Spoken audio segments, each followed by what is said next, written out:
papalitan ni Bella Padilla. TV host magpapalam na sa Showtime. Sa darating na Oktubre, magdiriwang ang noontime show na It's Showtime ng kanilang ika-15 anibersaryo. Ang mahalagang okasyong ito ay markadong 3 taon na mula nang magsimula ang programa sa ere noong 2009. Ang It's Showtime ay patuloy na nagiging paborito ng maraming Pilipino dahil sa kanilang makulay at nakakaaliw na mga segment, at syempre, sa kanilang mga tanyag na hosts tulad ni Vice Ganda, Ann Curtis, at iba pang mga kilalang personalidad. Kung ikukumpara sa kanilang katunggali, ang Eat Bulaga, na nakabase sa TV5, na kamakailan lang ay nagdaos ng isang marangyang ika-45 anibersaryo noong ika-30 ng Hulyo, ang It's Showtime ay may sariling plano para sa kanilang espesyal na selebrasyon. Ang Eat Bulaga, na isa sa mga pinakamatagal na noontime shows sa bansa, ay ipinagdiwang ang kanilang anibersaryo sa pamamagitan ng isang grandiose na episode,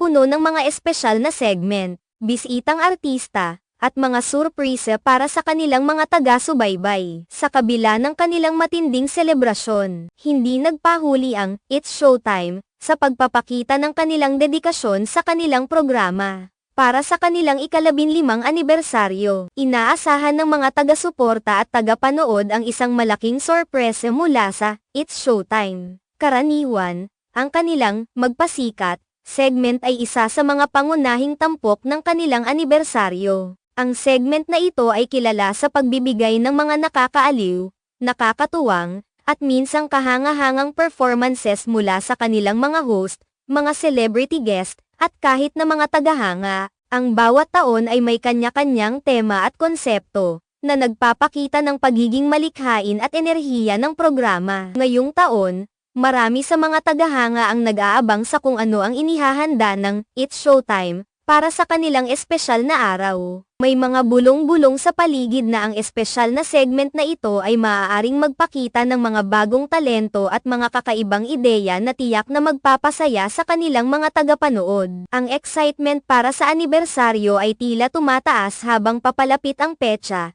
na nagdadala ng kasab-ikan sa bawat isa na mahilig sa programa. Sa kabilang banda, marami ring mga tagapagsuporta ang nagtataka kung sino ang magiging bahagi ng magpasikat segment ngayong taon.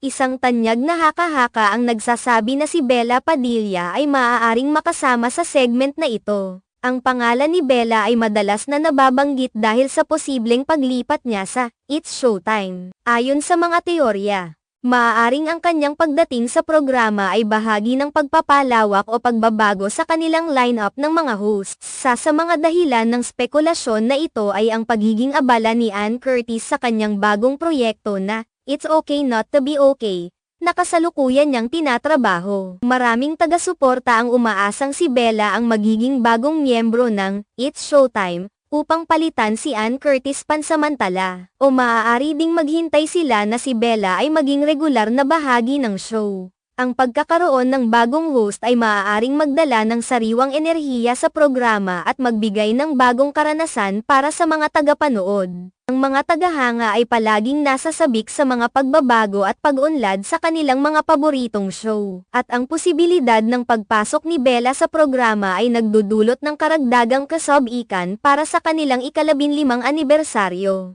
Sa huli, ang It's Showtime ay patuloy na nagbibigay aliw at saya sa kanilang mga tagapanood sa pamamagitan ng kanilang mga espesyal na selebrasyon at makulay na mga segment. Ang ika-15 anibersaryo ng programa ay isang mahalagang pagdiriwang, at tiyak na ito ay magiging isang napaka-espesyal na araw para sa lahat ng mga taga-suporta.